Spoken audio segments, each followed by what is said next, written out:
नमस्कार, आप देख रहे हैं न्यूज टॉप 9। आपके साथ मैं हूं करुणा शंकर शर्मा। बुलेटिन की शुरुआत बंगाल चुनाव के लिए बीजेपी के घोषणा पत्र के साथ। आज गृह मंत्री अमित शाह ने सोनार बांग्ला के लिए बीजेपी का रोडमैप जारी किया। बीजेपी के संकल्प पत्र में महिलाओं और किसानों के लिए क्या है खास? पश्चिम बंगाल के बांकुड़ा से पीएम मोदी ने दीदी को कैसे चुनौती दी है और कांथी में ममता बनर्जी ने किसे कहा गद्दार? इन सभी सवालों के साथ बंगाल इलेक्शन की बड़ी खबरें कौन सी हैं, टॉप 9 बंग युद्ध में आप देखिए। बंगाल चुनाव के लिए बीजेपी ने अपना संकल्प पत्र जारी किया। संकल्प पत्र में किसानों को हर साल 10,000 रुपए, सरकारी नौकरी में महिलाओं को 33% आरक्षण, हर परिवार के कम से कम एक सदस्य को रोजगार देने के साथ साथ सीए लागू करने और घुसपैठ रोकने का वादा किया।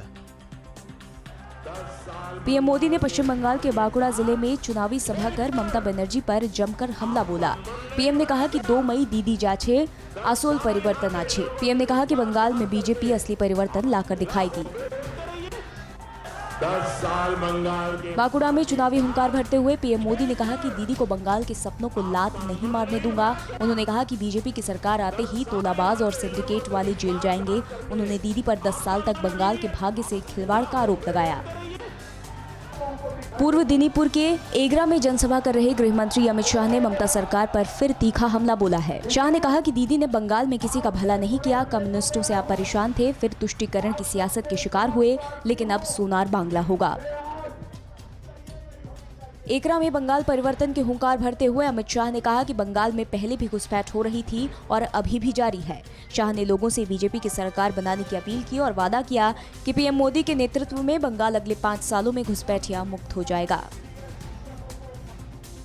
बंगाल में ममता बनर्जी को आज एक और तगड़ा झटका लगा। अमित शाह की एगरा रैली में शुभेंदु अधिकारी के पिता और टीएमसी सांसद शिशिर अधिकारी ने भी बीजेपी का दामन थाम लिया। उन्होंने न सिर्फ दीदी को सियासी चुनौती दी, बल्कि जय सिया राम के नारे भी लगाए। पश्चिम बंगाल के कांथी में रैली कर ममता बनर्जी ने बीजेपी में शामिल हुए टीएमसी सांसद शिशिर अधिकारी को गद्दार बता डाला। दीदी ने बीजेपी को बाहरी गुंडा बताया और टीएमसी को वोट कर लोगों से बंगाल को बचाने की अपील की। दीदी ने एक बार फिर बंगाल में खेला होबे की हुंकार भरी। बंगाल के खेला होबे के नारे पर घमासान मचा हुआ है। बांकुड़ा में पीएम मोदी की रैली को लेकर टीएमसी ने जगह जगह पोस्टर बैनर लगवाए और बीजेपी पर वार किया, तो जवाब में बीजेपी ने नया पोस्टर जारी कर बंगाल में टीएमसी के गुंडाराज, कटमनी और तुष्टीकरण पर तंज कसा है। बंगाल के डोमचोर विधानसभा क्षेत्र के बाकरा इलाके में चुनाव प्रचार के दौरान टीएमसी समर्थकों पर बीजेपी उम्मीदवार को काले झंडे दिखाने और काफिले पर पत्थरबाजी का आरोप लगाया है। बीजेपी के मुताबिक पुलिस ने टीएमसी समर्थकों पर एक्शन के बजाय जुलूस पर लाठीचार्ज किया। आपकी सेहत आपकी बात। देखिए कैसे रहें फिट मेरे साथ। खान पान, स्ट्रेस, डिप्रेशन पर अब जरूरी है बात। मैं हूं doctor Shikha Sharma. TV9 digital पर देखिए मेरे साथ। आप फिट तो सब हिट।